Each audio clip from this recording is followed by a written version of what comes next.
All right, welcome to today's webinar. We are going to be going over project schedules. This will be kind of an advanced session. Hopefully that's what you're all are looking for.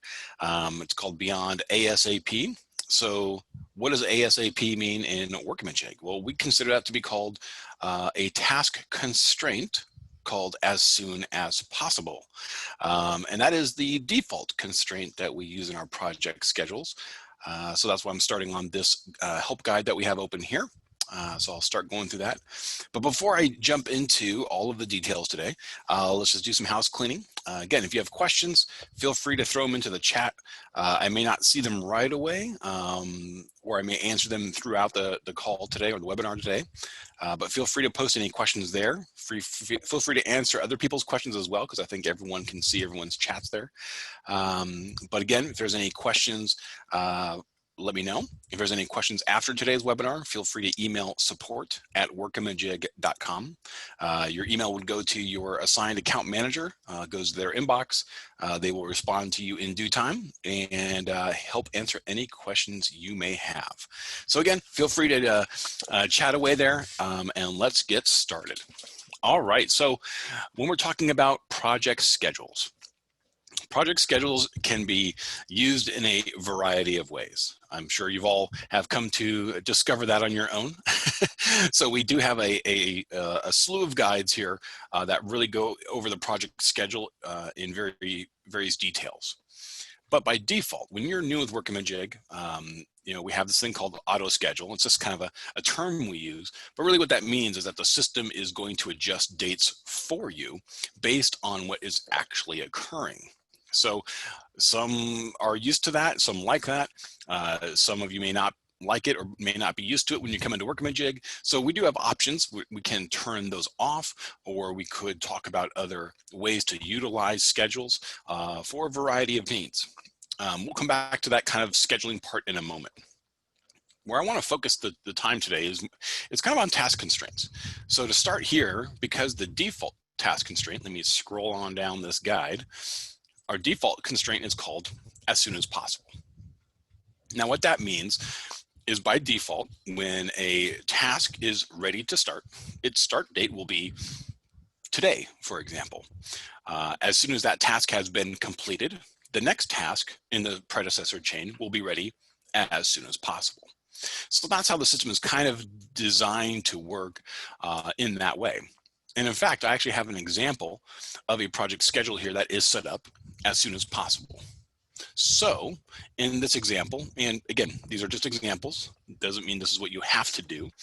I have these examples set up where we have a series of tasks. They're set up in order. If I scroll over, we can see that there's a predecessor chain going here. So what that means is that we're going to start, in this case, internal rounds once the previous task line is completed, and so on and so forth. So when we have our tasks set up in order, we're able to create this chain of events that occur. Now, again, with this default constraint of as soon as possible, what that means is the planned start date of the tasks that have not started will have today as their planned start date.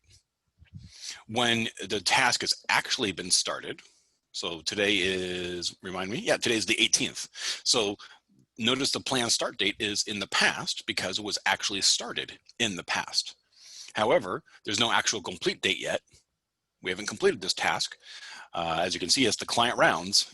We're kind of used to waiting on the client for things, but it's the client rounds task that has not yet been completed. But the planned complete date is tomorrow. That is because it's a 3-day task. So when we're talking about as soon as possible, we're saying start the task as soon as possible. So the focus is really the start date of the task, not so much the due date. And I know that's where it takes a little bit of getting used to scheduling in Workamajig, because we're so focused on when something has to be done. Well, that's still the focus. The focus is not only getting it done, but let's make sure we start it in time to get it done. So when we start thinking about putting together a schedule in the ASAP mode, we really want to focus on the duration of the task, the days, because that will tell us how long we have to complete this from when we start this. You know, if we focus on the due date all the time, then might as well make our durations be 1 day, because you know everyone's just going to wait till that last day to do their work. But this way we can kind of plan it out. We can give people room. We can complete tasks early. And again, with as soon as possible, if you complete a task early, the next task would be ready to start. So for example, you know, this task isn't due until tomorrow, but let's say it got completed today, even though the next task isn't due to start until tomorrow. Well, that's okay. I'm just going to put in, now this isn't really how we would do this. You would have your assigned users completing your task, but to really focus on schedules and the advanced features, I'm going to do this manually at this level. And I'm going to put today as the complete date of this task. And if you notice, it altered the planned complete date of this task. So now, not only is this task complete, but the next task is ready to start today, not tomorrow. I'm going to go and save my change there. So we can see things have changed, you know, in the schedule. Dates have changed. This is now, it's planning to complete sooner. We still have a project due date that's out in the future, but we can now complete this sooner or on time. So that's kind of like how the ASAP works. Now, yes, it does work in the opposite direction, where if a task doesn't get completed until, you know, after its due date, yes, it will push the other tasks past its due date. So let me blank out that actual complete date here. And let's imagine that was still going to take 3 days. How are we going to get notified that, you know, something is amiss? Well, we can see the last task is turning red because the last task in this chain of events is being pushed past the project due date. So this way, the alert happens at the end of the schedule. And the way to rectify this type of situation is to say, okay, well, we have 1 less day to get things done with where we are right now. So if we can't get that done today, well, we're going to have to shave some time out of a future task. So I'm going to take this final task. I'm going to make it 2-day duration. Now we're back to green. With the remaining tasks, we're back to green. I'll save that, and hopefully that's what we can adhere to now going forward. Now, again, that's just, you know, one way. That's the default approach. There's other functionalities behind here that I'll get to in a moment. But let's kind of flip the script a little bit. Let's say, all right, we get that it pushes dates, and maybe we do, maybe we don't like that. What other alternatives do we have? Well, I actually have a duplicate schedule. I'm going to go to my next tab here. And this project, I'm calling as late as possible. So this is actually using another type of constraint, because I have changed this project settings. Let's get into the project settings. Let's go to our schedule. There's a thing called scheduling direction. There is from project start and from project completion. Now, the default is from project start, which only allows you to use as soon as possible. If I change it to from project completion, it only allows me to use as late as possible. So those are 2 constraints that are going to be available only based on one of these 2 scheduling directions. Now, because this one's set to from project completion, what that means is all the tasks are going to be due as late as possible. So these tasks do have predecessors in play, but because they're predecessors, they're going to work backwards, meaning the last task is going to be due on the project due date, no matter what.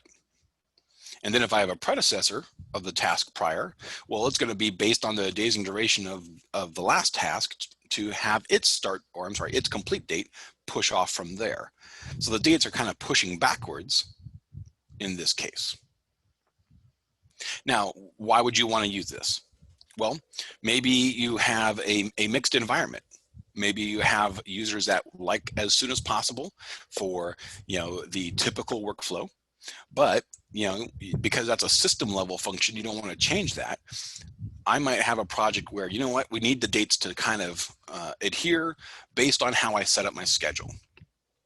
if I make changes, sure, I want some of these dates to change, where I change the duration. Okay, the tasks before it will then change, but not after. So that's where it's working and calculating backwards.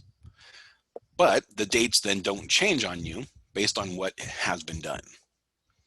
Where as soon as possible, the dates will change as things get done. So it's a little bit of an interesting way of looking at it. Again, that's if you like have a mixed environment. Again, the advantage of the as late as possible is to be able to have the dates just kind of stick based on how you set up the schedule.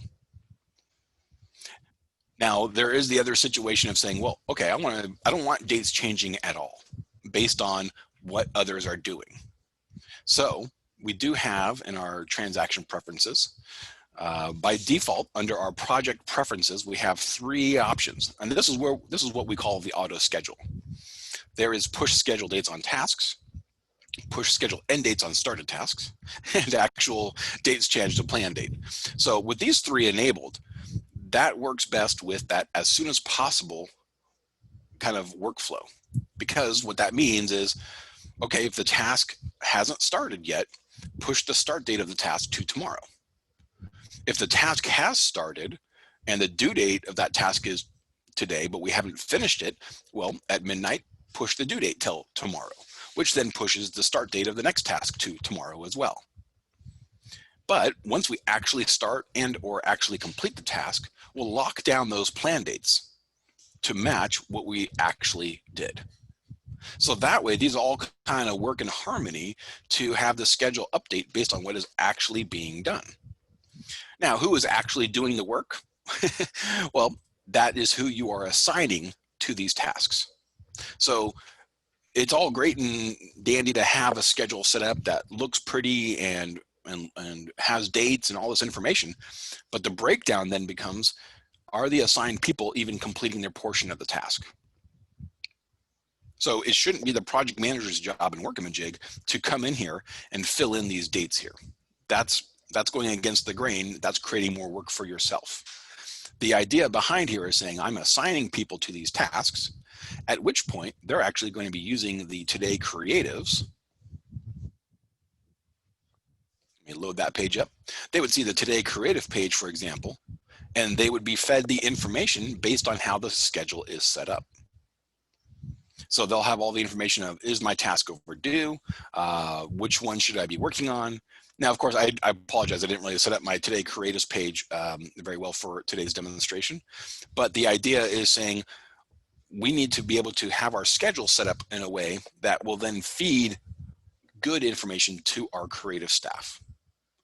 So if your creative staff is seeing a lot of work here that doesn't make sense, well, then I agree. We need to make sure first our schedules are set up properly. Then we need to make sure that our settings of our Today Creatives are set up as well to show, okay, only show me tasks that start on or before today. So again, let's go back to that kind of as soon as possible mentality. Well, that means I don't need to start a task that starts tomorrow. I need to start a task that starts today or has already started. Plus, if we're using predecessors, well, I don't need to see tasks where the predecessor is not completed yet. That option alone may hide a lot of tasks and keep your creatives on track better. So that way they're not seeing a gambit of tasks that, oh, well, that doesn't start until after I do this other thing. Well, then, yeah, utilize the predecessor feature of your schedules to hide tasks until they're ready to start. So there's a lot of functionality that goes on behind the scenes than just looking at this schedule. All right, I think somebody put a thing in the Q&A. Try to use the chat if you can. That way I can see it a little better. Let's see, somebody just threw a question in there though. Per a Workamajig article, is it best to use days for client or positive lag? Great question. So let's talk about some of those advanced features of each task themselves. So in my case here of the as soon as possible, I do have like a client round task. And so if I kind of scroll through there, yeah, who started this task? Because it's a client task. Well, it's a client task, but I actually have my graphic designer assigned to this task. So they're the ones that are going to be entering time for doing updates based on what the client feedback is. So I'm not actually having the client log in and start or finish a task. Now I could, but that's maybe off the point at the moment. But we want to have our tasks be relevant to where we are in the project. So you could almost think of your tasks as like a status or a milestone. But within that task, we're assigning our users that are working on the project at that point in time. Okay, so once we have those established and we have users assigned and they're entering time, note that when they enter time, that is when the actual start date of the task gets populated. When they mark their task complete from Today Creative, that's when the actual complete gets populated. So a lot of different things, a lot of moving parts, but you as a project manager should be able to read this page alone and see what's happening. Now, there are a couple of questions I'm seeing pop up here. So let's talk about predecessors a little bit. So when we're talking about predecessors, if you notice, I have -1 lag in here as well. So I like to set up my schedules with -1 lag for every task.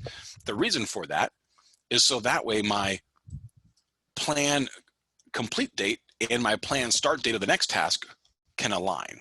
Meaning, okay, if we finish this task on the 19th, I want to be able to start the next task on the 19th. Where by default, if you just use the predecessor feature, the next task will plan to start the next day. Which there's nothing necessarily wrong with that because you can always start a task early, but it's nice to have things kind of line up and see kind of a visual here. And I don't know if you can tell through kind of the recording or the viewing you're seeing, but each task kind of overlaps a day. So that way you can extend the duration another day to get it back to kind of what you might have been used to before. But I like to have a -1 lag just so that way you can complete and start tasks on the same day. That's a nice way if you have a lot to do and you want to track things separately within one day. You can make everything be like a one-day task and put -1 lag and everything plans to start and complete on the same day, but you still get the benefit of the predecessor feature along the way. Okay, seeing some more questions here. Let's talk about baseline. So you might be seeing over here my Gantt view. You might see like an orange line underneath the blue line. So what that orange line is what we call a baseline. So a lot of you may not be familiar with what a baseline date is in Workamajig because we don't have it part of the kind of the default view, if you will, of our project schedules. So I've created multiple views here. Now this is what we call column sets. I'll show you how you can set those up in a moment. But I'm going to go to my one called dates. So I set this one up here called dates. Let me hide my Gantt view. So to hide some of those kind of details, there's 3 buttons up here, by the way. You got your Gantt view, you got your copy tasks, and you have your task details of the highlighted task. But you can just kind of click them on and off as needed. I'm going to turn them off so I can see everything that we see here. So when we're talking about these schedules, how they're set up, this is kind of a neat way to represent this because we have what we call a baseline start and a baseline complete. Now, what are baseline dates? Baseline dates is something that you would populate when you first create the project. And so what I mean by that is when I first created this project, my dates were a little bit different back then on this admin task, but we can see the other tasks. We had a baseline date of August 10th for concept. Notice that the plan start says August 10th. Notice the actual start says August 10th. Okay, well, everything lines up. And that's correct. That's because everything was done according to schedule. But if we start going down a little bit, okay, where did things maybe go awry? Well, we can see on the internal rounds, we were supposed to originally complete this on the 14th, but we didn't actually complete it until the 17th. So this is where I see a lot of our users wanting to turn off these auto scheduling features because they lose what was originally in the schedule. Because if you notice, the plan date says the 17th, same as the actual complete. So I see a lot of clients wanting to turn these auto scheduling features off because they're not aware of our baseline feature. So by utilizing the baseline, that way, it doesn't matter what happens to the plan in terms of it being changed, you still have a reference point of where it should have been. So how do you populate these baseline dates? Well, you can just click into them, manually change them.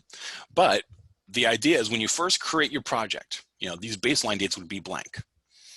So you first create your project, you get your predecessor, you get your days, you get everything set up in your schedule the way you need. And from the More button here at the top, there is Set Baseline. When you click this, what it will do is it will copy whatever's currently in the plan dates and copy them into the baseline dates. From there, the baseline dates never change. So that way you always have a reference point of where things originally started versus where they actually are now, and seeing what the plan is going forward. So we give you a lot of information based on these fields. Do you need all these visible at the same time? Probably not. You could just leave the baseline date columns hidden, as long as you know to set the baseline as part of your project setup. That way you'll get the benefit of being able to kind of look at it in the past, or if you want to have another kind of column set here to drop down to see if things are going awry, maybe where things went awry and what we can do going forward. Now these column sets here, how did I get that drop down? So if we have the options for being able to being an administrator or set certain options in the system, from the More button in any project schedule, you should see a thing called Edit Column Sets. If I open that up, I have the ability to create my own columns and sets of fields available for the project schedule. Now I set this up so we can see things for today's demonstration. You might set these columns up differently for different types of project manager usage. You might have one for creatives where they just need to see certain columns and certain information.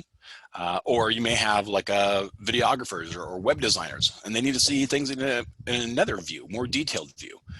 So you have the ability to create these different drop downs that focus on different things. So I may drop down to the hours, and I've got nothing to view here at the moment.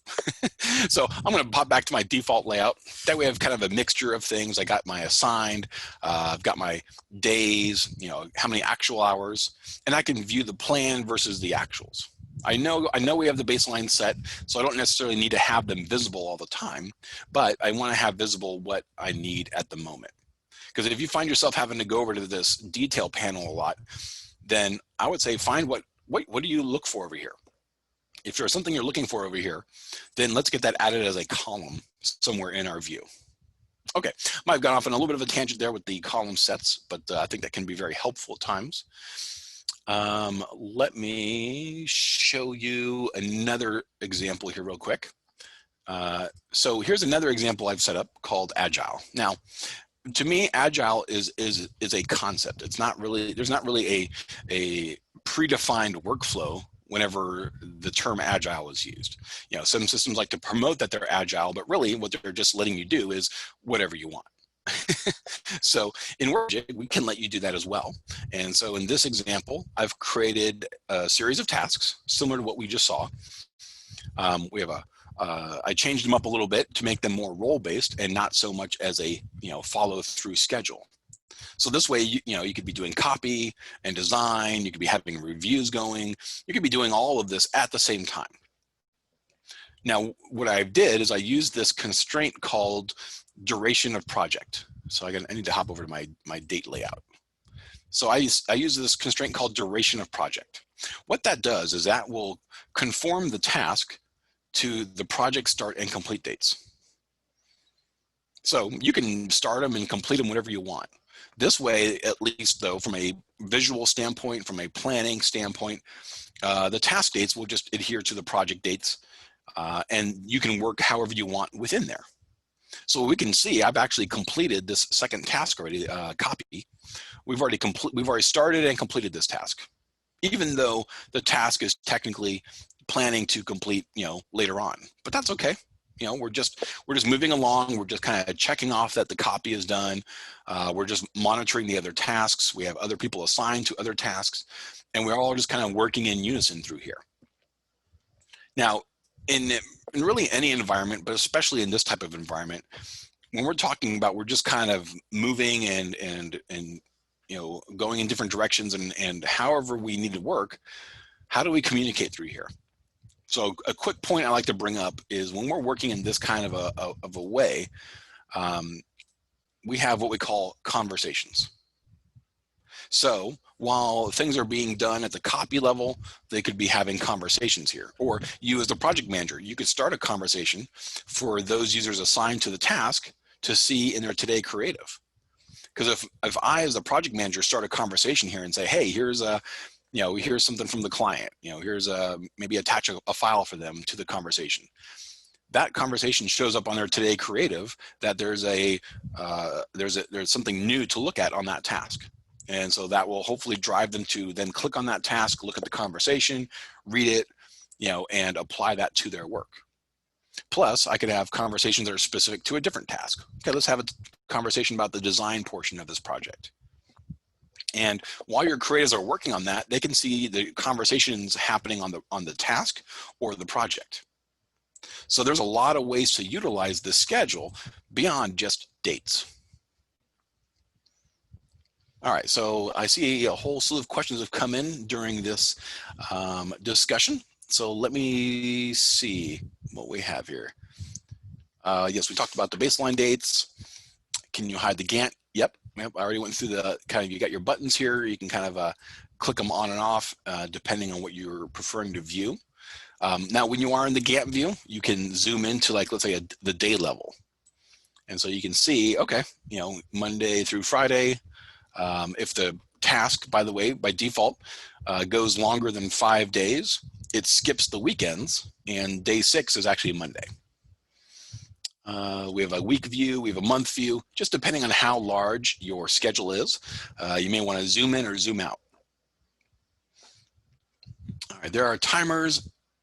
There are times when our client is reviewing work and therefore no one in our office is putting time on the project. How would you recommend we put that on the schedule? Great question. So I hear this a lot. Let me go back to my first project example here. So let's say we're in the client rounds or we're waiting to hear back from the client. Okay. Well, we have this task that we set up to, start on the 17th. We started it because we sent it off. So I had to, put a little bit of effort into getting that sent off. So I might have put in like 15 minutes of time. Who knows? But we need to start that task in this case. We're not going to complete this task until we hear back from the client that it's fully approved. So until then, we're waiting. So you could utilize this task alone as the task waiting for the client. Now, the alternative would be, maybe I need a more detailed schedule. I want to know specifically when it's with the client. There may be multiple steps within client rounds.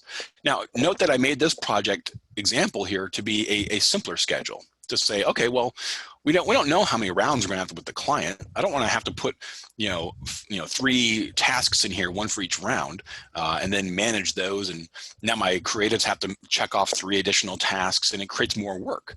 So why not just have one task called client rounds, and you're just waiting to complete it until you hear the client sign off. So that way you can be more collaborative in a single task. But yes, let me show you this other example.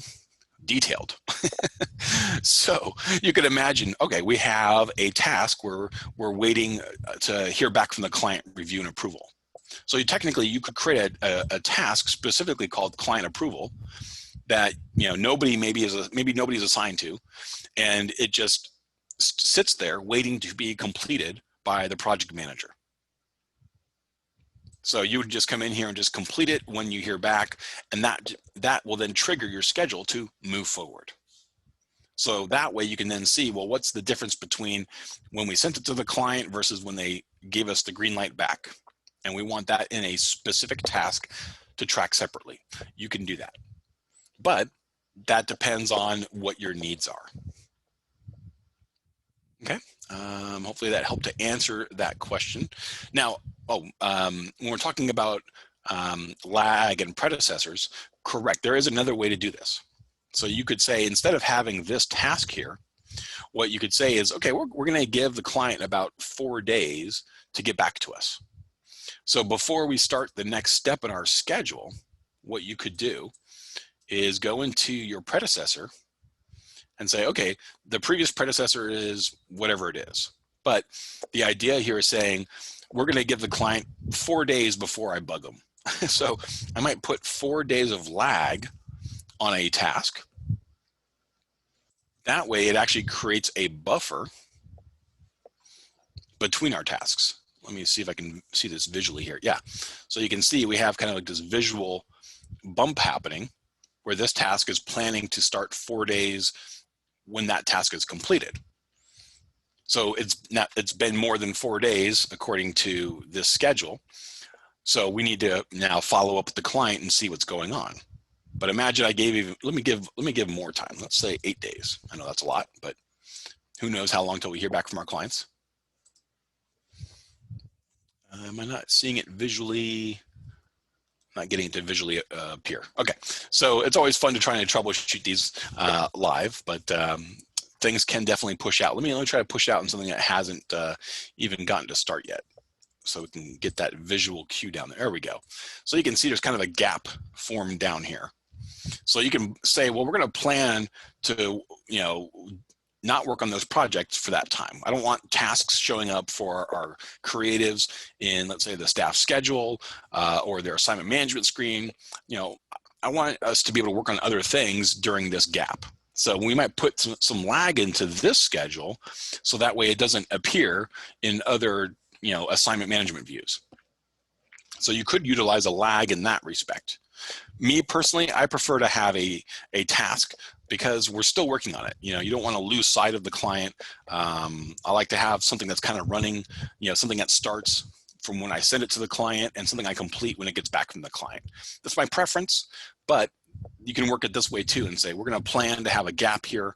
That way, once we hear back from them, or if this date comes and goes, okay, well, the start date is now today, so we know we need to kind of follow up with them and see what they're thinking. But it really comes down to preference. Do you want a task that is client specific and focuses on that, or do you want to have, kind of just a schedule more for your internal purposes? So, okay. Hopefully that helped to answer that. Let's see. Next question. People will be able to see more. Oh, okay. You're talking about the Gantt view. Let's see. Next question. Difference between baseline versus plan dates. I don't know if you joined late, but kind of went over that a little bit. I'll give one more quick refresher on that. So I'm going to change back to my dates view. My screen's getting a little funky here. Let me switch back. Get into my dates. There we go. So again, just to clarify, so baseline dates is what's populated when you first create a project. You set up your schedule. Once your plan dates are set up, you go to more and set baseline. That will copy the plan dates into your baseline dates. This way, when you start actually starting tasks and completing tasks, because by default, these will update and override your plan dates.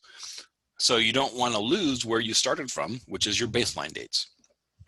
This way, during the life of the project or after the project, you can compare your baseline versus your actual.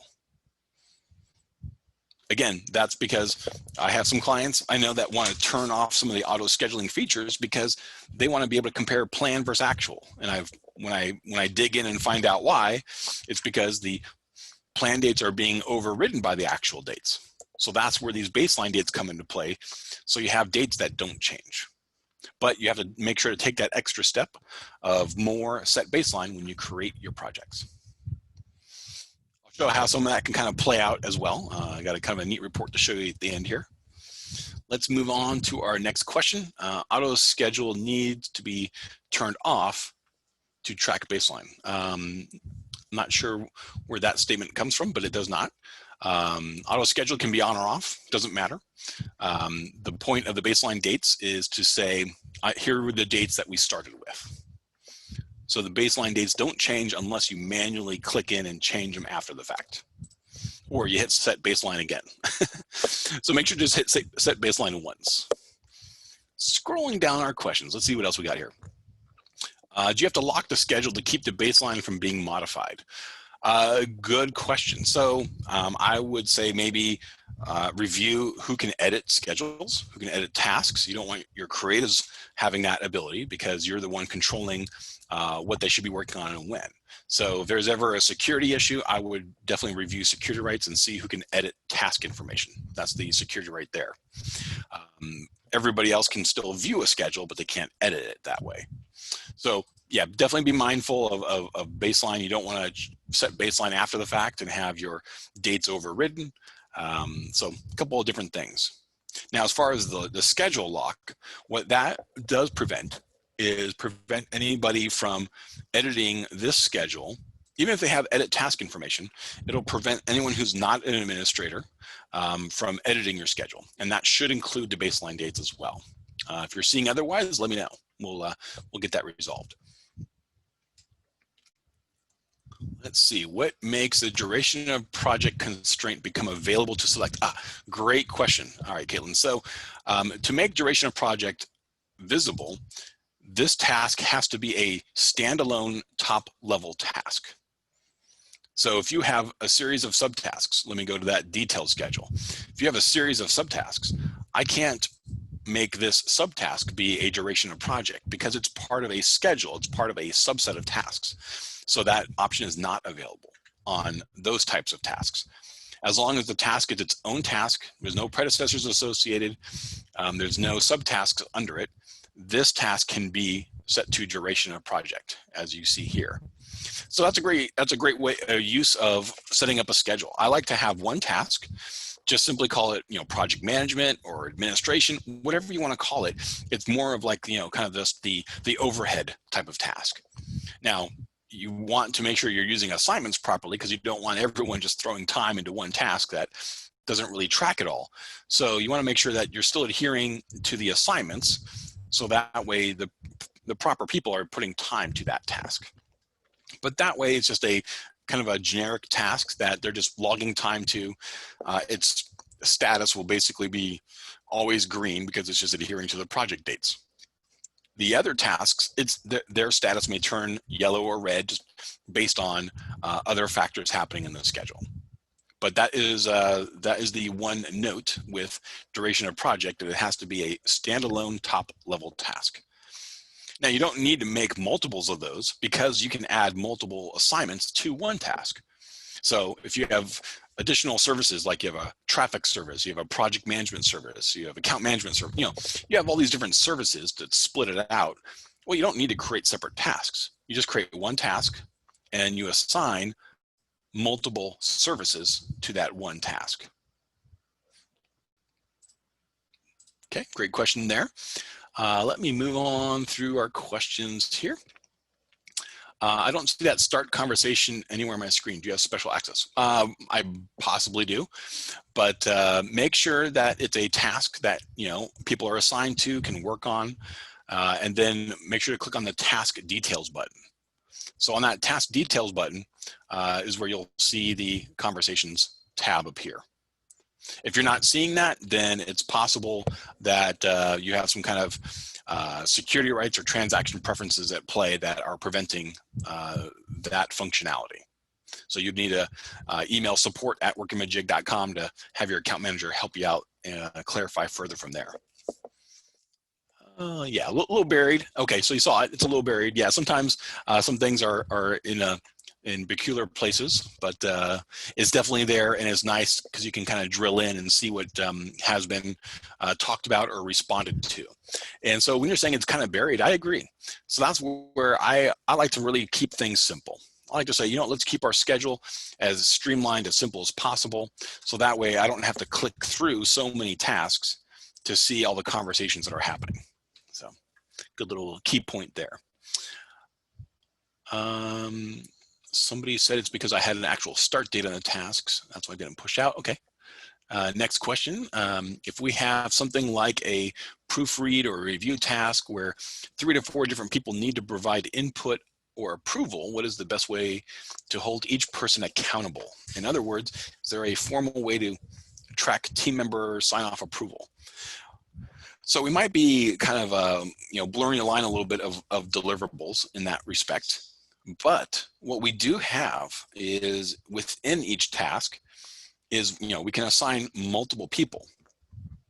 But by default, we are, let me get to my tab here. Yeah, so by default, when we create tasks, assign people, we track actuals for each person. So each person can have their own actual date that they completed. So if I drill into, beyond just the top level assignment, if I drill into the assignment details, we can see each person has their own actual dates. So we could see, well, when did the graphic designer actually finish their portion of the task versus the other person? So that's a great point to bring up, because if we have 4 people assigned to the task and they're allocated the same amount of time equally, technically, in this example, each person is responsible for 25% of the overall task. So if 2 people complete it and the other 2 haven't, the task will show 50% done, even though these 2 show 100%. So the system does track them separately, and you can definitely get into this level of detail to see who finished the portion of the task when. Now at the schedule level, correct. The actual start date will be triggered by the first person to enter time. The actual complete is triggered by the last person to complete the task. So that is hopefully a good explanation there for you. Moving on down, let's see, Alex, can you default the constraint to set to must finish on? Yeah, so let's try to run through a couple of these constraints here. I'm going to open up my detailed view, because I'm sure this is probably what a lot of your schedules look like. We get very detailed, we get very focused on a lot of these functionalities. And so what we have here is saying, let's go back with this, actually, let's go down here to deployment. We need to get this approved, or maybe we need to launch the site on a specific day. So from our launch site task, I could have the columns in here. This is a default view. So let me populate my date columns. So on this launch site, see how everything's set to as soon as possible. What I could do is say, you know what, this launch of the site, I get the project dates, I get other task dates, but we need this task to be done on a specific day. So if I open up our constraints, there's as soon as possible, because we're starting from the project scheduling direction from the beginning. But I can say, you know what, we need to do this on a specific day. Now, I always like to address the question, well, do you want to start it on that day, or do you want to finish it on that day? Because we can lock down one or the other in this case. Now, of course, once you lock one, it technically locks the other as well. But what is the focus? So let's say we need to finish this on a specific day. And when we say must finish on, we then have a specific date that we can choose. So I'm gonna say, this needs to finish on the, let's say the 11th. So I put a must finish on the 11th. I know that's an interesting day to choose. Sorry about that. But we can see this task is now slated to finish before we even complete these other tasks. So it throws things out of order a little bit, because we're overriding how we want this one task to work in our schedule. Now we can see that we do kind of let you know, hey, by the way, there's other predecessors that need to be completed prior to this. So we do give you an alert now to let you know, hey, you can do that, but your schedule does look a little odd, because how are we going to complete this task on that day if we're waiting to hear about these other tasks, because they're slated to and complete after that. So you got to kind of work back a little bit and try to trim some days out of your schedule. We had that lag in there. A lot of different factors can kind of play into this. So you do want to be aware of your statuses and say, okay, is there an issue with my schedule? At a high level, you could look at your projects page. Let me just show you a quick example of that. So if at least one task in a project schedule is yellow or red, you're going to see that here in your project page. So our project task status is red. So you could utilize this view and see, is there at least one schedule that is yellow or red? And you could drill in and take a look. Now, there may be multiple tasks that are yellow and red. We don't tell you that here. We just let you know one in the schedule. Okay, going back to our detailed view here. So we have the ability to lock things down if that is the need of that specific task. But that means you are, on the hook, or you're responsible to make sure everything else is getting done in time because the schedule is working a specific way. So in that case, maybe you would work best with working as late as possible because you need it to finish on this day and you need the schedule to show you, where you're overdue. Versus in this case, I need to try to fix this. I need to start going through my days and say, okay, well, let's do the sitemap in, one day. Let's do wireframes in one day. So let's just try to kind of narrow these things down a little bit. But now also look what happens on the flip side of this. We still have, it must finish on that day. So we moved everything to get it done sooner, but now we have this gap or this lag until we actually have to finish it on. So if you finish this early, now the task turns red because you said you must finish it on that day. So that's where we have other sets of constraints to say, you know what, how about we just set it to finish no later than. This way, it'll still allow us to set, that day as the day it will turn red if we don't finish it by then, but I'm free to finish it before then without the schedule, throwing up a red flag. So a lot of these constraints, they get interesting to use. From my experience, the way these constraints work best is if you have one specific task in the schedule that has to be adhered to. If you're having to use like must finish on for every task in the schedule, and and that's just how all your projects are, then that's probably when I would say, turn off the auto scheduling. Just that way you can plug in the dates. You don't have to worry about the constraints as much. And what you see is what you get, and things don't move around when you start, updating schedules outside of the schedule. But as long as you have the auto scheduling features on, the schedule dates do change based on what others are doing from, like, let's say today creatives. But no matter how you have things set up, if you're editing the schedule, other tasks may change based on how you have it set up regardless. So keep that in mind, that if you're editing the schedule here, it's going to change based on what you're telling it to do. Okay, hopefully that helps give you some good info and ideas there. Back on that, by the way, back on this task constraint guide, this goes through and gives you a good description of what each of these constraints does. So hopefully there's some more information you can grab after today's call if you need. All right, let's move on. We got lots of questions that have been answered or asked here, and we got less time available now. Let's see.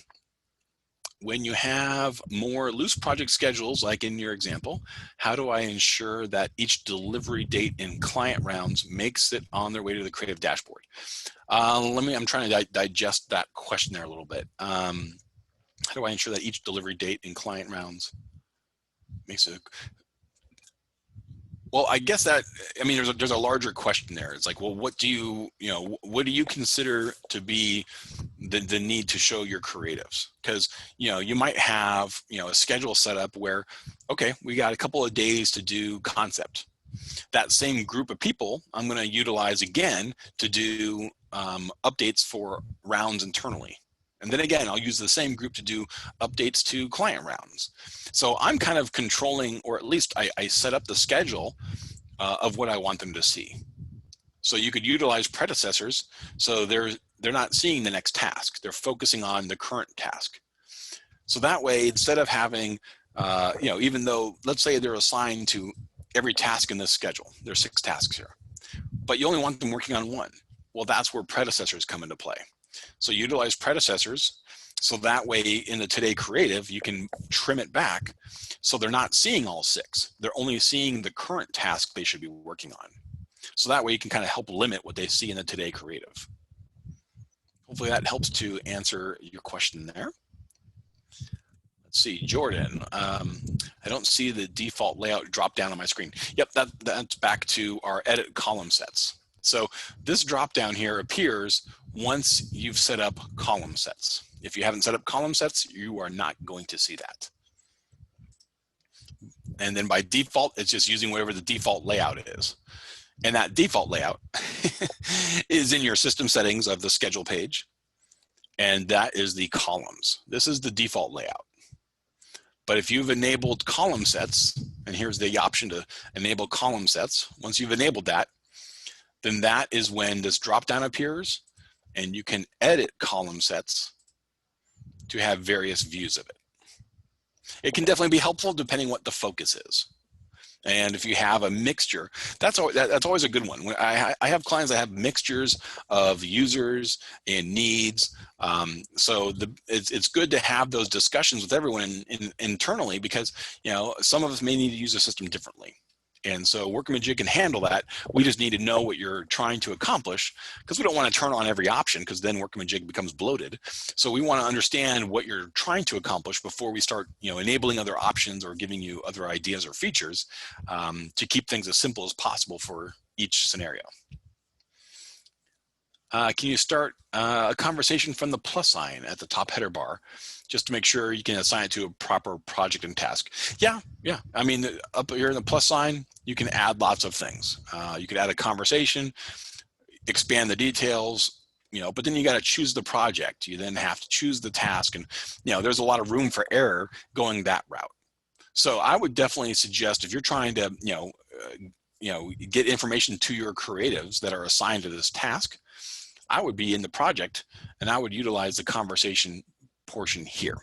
I think this would be a lot more direct, because when you fill it out through here, it's already going to be populated with that project and task. You don't have to go find that information. Plus, it's going to utilize whoever is subscribed to conversations on that task and or project. So there's other functionality that will play better into that from the schedule itself. Let's see, Mark has a question. Why would I not have the, we're talking about that layout drop down again. Again, that was the edit column sets has to be enabled. Let's see, somebody already answered him. All right, Paula, you have multiple schedule open and tabs at a time. Is there an issue if multiple people are editing the same schedule at the same time, or have the project tab open at the same time? So good question. The reason why I have multiple tabs open is just so I have other examples to show you. But you are correct. If multiple people have the same schedule open, this screen isn't necessarily going to know that they've made changes. If you come in here and save after them, well, now you've just saved your changes over them. That is correct. So that's where you might need to start utilizing the schedule lock, so that way others aren't editing your schedules. So if you have if you're seeing an issue with that, make sure that you have the lock enabled on your schedules. Or before you make changes, just hit the little refresh button here. That way, you be sure that, okay, here's the latest updates. Then I can start making my edits from there. But yeah, definitely, the schedule isn't meant to really have multiple people in it at a time. I would almost want to question, why are multiple people looking at the schedule screen here at the same exact time? If you're a creative, you shouldn't necessarily need to be in your schedule. You'd be on the Today Creative working on what you're assigned to work on. Sure, I might need to go look at the schedule just to see kind of where I'm at in things, but it doesn't mean I should have it open and editing it. So anyway, that might be open for more discussion with your account manager if you have issues or needs there. Let's see, Debbie asked the question. You don't see the drop-down feature. Again, you have to go to system settings and enable column sets. Last question here in this list anyway. Do we need to create our own column sets, or are there a selection button? Yeah, I see everybody's loving the column sets. So great thing that I'm showing that then, because yes, again, under more to enable this, if you're an administrator, is go to system settings first. From your system settings, you'll see edit column sets. Once you check this option and save it, that's when you'll see now under the more button, edit column sets will appear, and that dropdown will appear. So you go into your edit column sets, you go into these different categories, you insert rows to add the columns that you want, and those then become available as different toggles in your view, depending on what you're wanting to see at that time. So it's definitely a great way to say, hey, I just need to look at these dates. I need something that stands out, and do a couple of things like that. Do a quick example here from Alex from completion date using as late as possible. So Alex, I was showing that earlier on. I have a project here. Let me go back to it. There we are. As late as possible. So here is a project where it's set to as late as possible, and we can see the last task. I'm trying to show the best way I can show this. So its project due date is August 21st, which means the last task, or better yet, any task without a predecessor, its due date is going to be August 21st. So if I were to remove all these predecessors, in fact, I can go ahead and do that. I'll check them all, click unlink, make my save. Notice how every task is that's not complete anyway. There's one task that is complete, but all these tasks that are not complete, notice they're all due on the project due date. This is the same thing that would happen if the project was set to as soon as possible. If I have no predecessors and every task is set to as soon as possible, then the planned start would be the project start date or today's date. But when it's set to from project completion, every task is set to the project due date. So how it works backwards is saying, okay, well, let me link these as predecessors again. Well, now it's going backwards. So, well, let's say we never finished our internal rounds. Okay, well, that one we can see it never got completed. It's just backtracking, and well, here's our red line. That's where we are today. So technically we're already behind the 8 ball. We've never even started this other task. We're already behind schedule. So now we only have a couple of days left to finish all of this. Where if it was as soon as possible, things would adjust forward and we would just simply need to remove days and duration. Now you can still kind of do that here and say, all right, well, what if we did the final in 1 day versus 2? Okay, well then at least we have a day now to finish, our client feedback. So we can kind of backtrack a little bit, but it's not going to be, it can't rewrite history. So if something was already done, or something pushes back too far, it's just going to show in the past. But again, this is also a good explanation of, well, we can always, at the end of the day, we can track what was the baseline date, where did we start? So let me go to my dates. What was our baseline date? Where did we start? Okay, where did things go awry based on the actual? And we can always kind of monitor and adhere that to see and learn from it and see what we can do going forward. Now, at a much higher level, we could take this information. We do have a custom report available. If you want to just shoot us an email, I'll try to see if I can add it to one of our help guides here. But we actually have this report here called a postmortem report for the schedule. And so it's kind of neat, kind of calculates, what hours we went over. But additionally, it takes into consideration what was the baseline complete date of a task and when was a task actually completed. So we can kind of look at this from a historical perspective and see where our trends are kind of going. Are we completing things on time? Are we completing things late a lot? Which task? So we can kind of, again, I know I set this up as kind of a custom report, but feel free to ask for the postmortem report and we'll send it your way. But it's kind of a neat report to run to try to see, what things got done when, as long as you're utilizing all of the features. We're utilizing budgets and estimates. We're utilizing the set baseline feature. So that way we can get a comparison of budget versus actual and also baseline versus actual completion. So this report can definitely be useful for seeing, trends, where things are amiss, more so after the fact. I mean, you can run it during the project live as well if you want to have something called out. But, once you're in the schedule and you're used to, seeing certain triggers, that's really the status. The status should be the key to letting you know, hey, something's amiss here. I need to resolve it to get this green again, so that way we can move forward. All right, we're gonna kind of wrap up here. Let me see. Yep, I know a lot of people would like that report. So I'll make sure we'll add it to our help guide. I'll add it probably, I'll try to make a whole separate guide just for these custom reports that we have available, but feel free to email support@workamajig.com for that. Let's see if we have any other last minute questions here. Okay, well, very good. So no more questions. Everyone's just wanting that custom report. Glad you liked the look of that. But yeah, we'll make that available for your use. I'm going to open up the Q&A panel because I think a couple other questions came up in there as well. So hang on with me for one moment.